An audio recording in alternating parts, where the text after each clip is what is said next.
여러분 안녕하십니까? 헬로티비 뉴스입니다. 응급실 내원 환자가 늘어나는 추석 연휴가 다가오면서 의료 공백 우려가 커지고 있는 가운데 서울시가 추석 연휴 동안 비상진료 대책을 가동하기로 했습니다.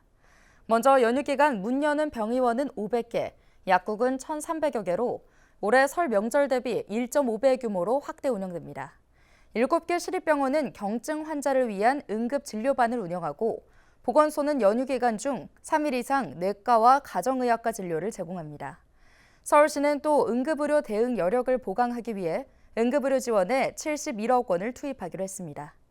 7개 권역 응급의료센터와 24개 지역 응급의료센터에 40억 원, 응급실에서 연계된 환자의 수술 등 배후 진료에 31억 원 등입니다.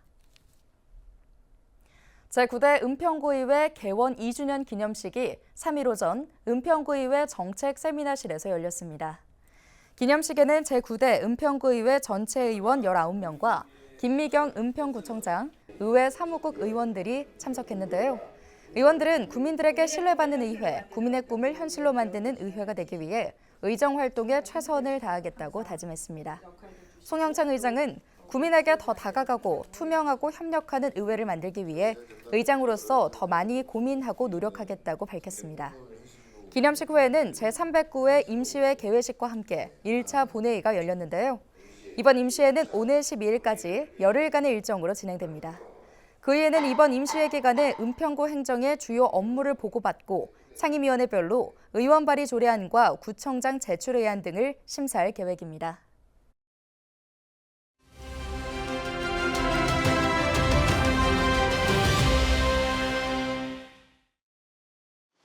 제9대 은평구의 후반기가 시작됐습니다. 의원 발언대에서는 우리 동네 의원을 만나 지역 현안과 또 의정활동 내용을 들어보고 있는데요. 오늘은 후반기 부의장직을 맡게 된 최락희 의원을 만나봅니다.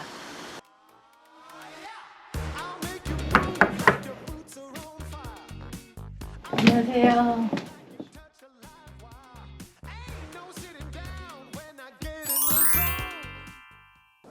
은평구는 서울시 25개 자치구 중 재정 자립도가 23위에 불과합니다. 기초수급자, 독거노인이 서울시에서 4위, 장애인이 3위로 취약계층이 많이 거주하고 있는 지역입니다. 이에 우리 구 재정 자립도를 높이고 취약계층이 자립할 수 있는 기반 마련에 힘쓰겠습니다. 주민의 샤브 질 향상을 위한 정책 추진에 앞장서겠습니다.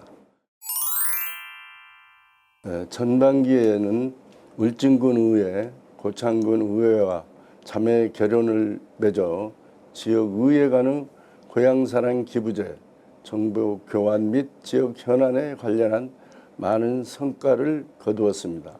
또한 의원 연구 단체인 1인 가구 고독사 예방연구회, 자치법규 연구회, 탄소재료 연구 모임 활동을 통해서 구 발전에 필요한 정책을 다수 발굴 및 제안하였습니다.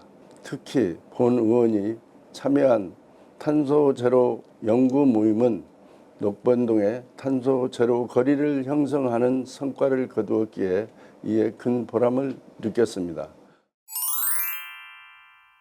제가 대표 발의했던 맨발 걷기 활성화 지원 조례가 본 회의장에서 통과된 순간입니다. 맨발로 걷는 행위는 심신치유와 건강 증진에 효과가 있어 은평구에도 주민들의 맨발 산책로 조성 요구가 많았습니다. 현재 맨발 걷기 조례를 근거로 은평구 진관동에 주민들이 염원하던 황토길 를 구파발천 못자리골에 조성하였습니다. 아파트 주민들은 생활권 안에 조성된 황토길을 이용하고 있으며 또한 앞으로 창릉천 소나무길에 500m의 황토길을 조성할 계획에 있습니다. 이를 은평구 각 동으로 확장할 계획에 있습니다. 기본적으로 은평구 의회는 독립기관이자 집행부를 감시 견제하는 기관으로서 구정 추진에 있어 국민의 혈세가 한 푼이라도 낭비되는 일이 없도록 할 것입니다. 재개발, 재건축 사업에 대해 감시를 철저히 하여 은평구가 금평구로 거듭날 수 있도록 최선을 다하겠습니다. 제 지역구인 진관동 현안을 생각해 봤을 때는 12월에 완공을 앞두고 있는 은평광역자원순환센터와 공사가 한창 진행 중인 은평문학관이 중요 현안입니다. 그 과정에서 본 의원은 집행부와 주민 사이의 가교 역할을 충실히 하여 주민들을 위한 인센티브를 성공적으로 확보하겠습니다. 끝으로 은평구 발전과 주민의 복리 증진에 최선을 다하는 의원이 되겠습니다. 감사합니다.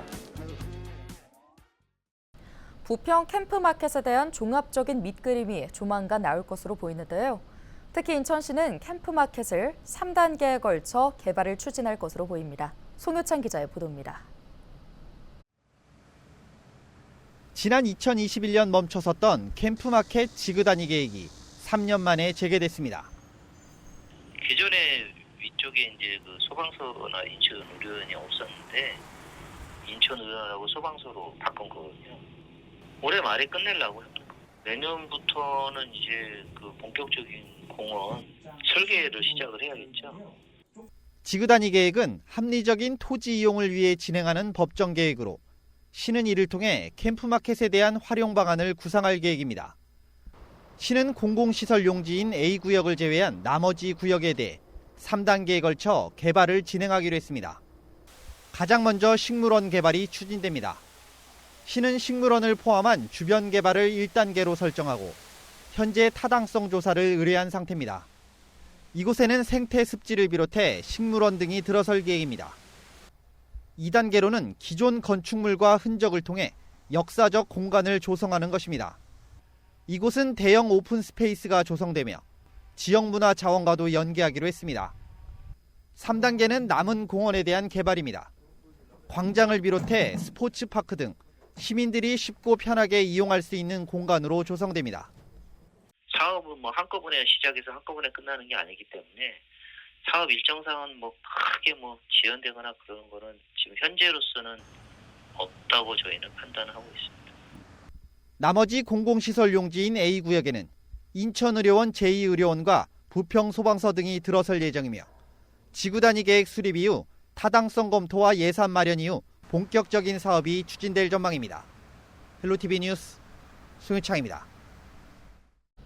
소방청이 부천 호텔 화재 함사와 관련해 화재 현상에 미흡했던 소방 대응을 인정하고 재발 방지를 약속했습니다.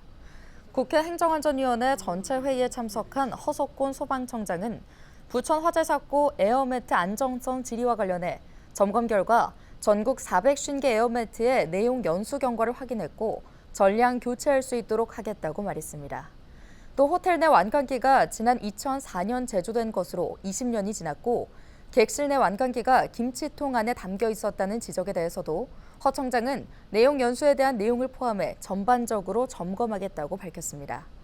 부천 화재 당시 탈출에 사용됐던 에어매트는 지난 2006년 지급받은 물품으로 사용기간 7년이 지난 뒤 별도의 기준 없이 불용 심의회를 거쳐 2차례 연기해 3번째 사용하고 있었던 것으로 드러났습니다.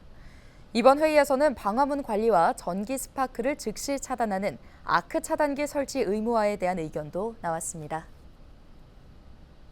국토교통부가 3일 재건축 재개발 특례법과 도정법 개정안이 발의됐다고 밝혔습니다. 지난 8월 8일 정부의 주택 공급 확대 방안 후속 조치로 나온 해당 법안들은 재건축 재개발 사업의 복잡한 절차를 간소화하는 내용을 담고 있는데요. 법안에는 정비사업 초기 수립하는 기본계획과 정비계획을 동시에 처리할 수 있고 조합 설립 이후 사업 시행계획과 관리 처분 계획도 동시에 처리할 수 있도록 하는 내용이 담겼습니다. 또 3년 한시로 역세권 등지의 정비사업 용적률을 법정 상한의 1.3배까지 허용하는 내용도 포함됐습니다. 경기도의회 제377회 임시회 본회의가 열렸습니다. 본회의에서는 도정 질의가 진행됐는데요. K컬처밸리가 주요 화두였습니다. 고은정 경기도의원은 K컬처밸리 계약 해지에 대해 그 원인과 공영 개발에 대한 이유를 물었습니다. 김동연 경기도지사는 사업자가 지난 8년 동안 3%의 공정률을 보였고 계약 해제 3일을 앞두고 연장 공문을 보내왔기 때문에 사업 추진 의지를 볼 수 없어 공영개발로 전환하기로 했다고 답했습니다. 이상원 의원 역시 K컬처밸리에 대한 질문을 이어갔는데요.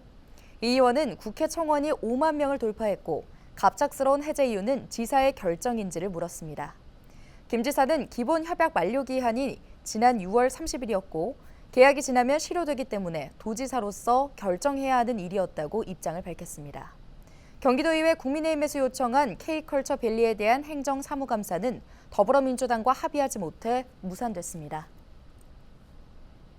인천국제공항 쓰레기 집화장에서 실탄이 무더기로 발견돼 경찰이 수사에 나섰습니다. 인천국제공항공사는 지난 2일 오전 인천공항 제1여객터미널 동편 쓰레기 집화장에서 실탄 300여 발이 발견됐다고 밝혔는데요. 청소 노동자의 신고로 출동한 경찰은 실탄을 회수하고 관계 당국과 합동 조사를 벌이고 있습니다. 조사 결과 추가 범죄 혐의점은 현재까지 발견되지 않았습니다. 경찰은 미군이 출국 과정에서 기내에 실탄을 반입할 수 없자 버렸을 가능성을 염두에 두고 지문 감식 등 추가 조사를 벌일 예정입니다.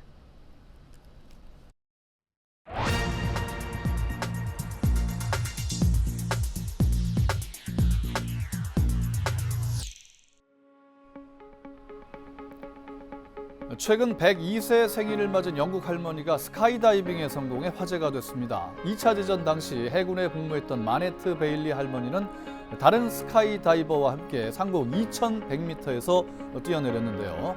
나이 들어도 포기하지 말라는 메시지를 세상에 던졌습니다. 나이는 그저 숫자일 뿐이며 열정과 의지를 꺾을 수 없다는 걸 증명한 것이죠.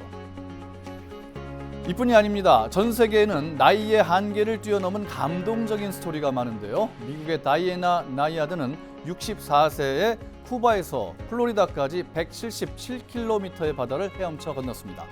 5번이나 시도한 끝에 마침내 성공한 겁니다. 미국의 해리엇 톰슨은 92세 나이에 42.195km 마라톤을 완주했습니다. 암을 2번이나 이겨낸 그녀는 나이와 상관없이 목표를 향해 나아갈 수 있다는 메시지를 전했습니다. 국내로 눈을 돌려볼까요? 1920년생인 김형석 연세대 명예교수는 100세를 넘긴 나이에도 강연과 집필 등을 통해서 많은 이들에게 영감을 주고 계시죠. 또한 이순재 배우는 90세가 넘은 지금도 70년째 연기 활동을 이어가고 있고요. 2년 전 95세로 타계한 송혜 선생님은 사망 직전까지도 국민들에게 웃음과 감동을 선사하며 현역 최고령 MC로 활약했습니다. 이처럼 나이는 우리의 가능성을 제한할 수 없습니다. 나이 들수록 더 많은 경험을 쌓고 더 깊은 지혜를 얻으며 더 큰 도전을 할 수 있는 기회를 얻게 됩니다. 그러니 나이를 이유로 꿈과 희망을 포기하지 말고 새로운 도전을 시작해보는 건 어떨까요? 데스크의 눈이었습니다.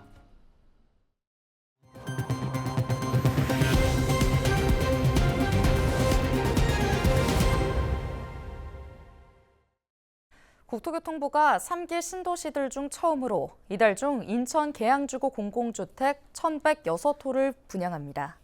분양 대상은 A2 블록 747호와 A3 블록 359호로 전용 면적 59제곱미터부터 84제곱미터까지 중소형 위주의 아파트 단지인데요. 국토부는 또 이달 중 서울 동작구 수방사 부지에 전용 면적 59제곱미터 공공주택 263호를 분양하고 서울 남현지구에도 노후 군관사를 재건축해 공공주택 400호를 공급할 계획입니다. 9월 4일 도심 공공주택 복합지구로 지정하는 신길 15구역에는 2,300호의 공공주택이 들어올 예정입니다. 오늘 준비한 소식은 여기까지입니다. 함께해 주신 여러분 고맙습니다.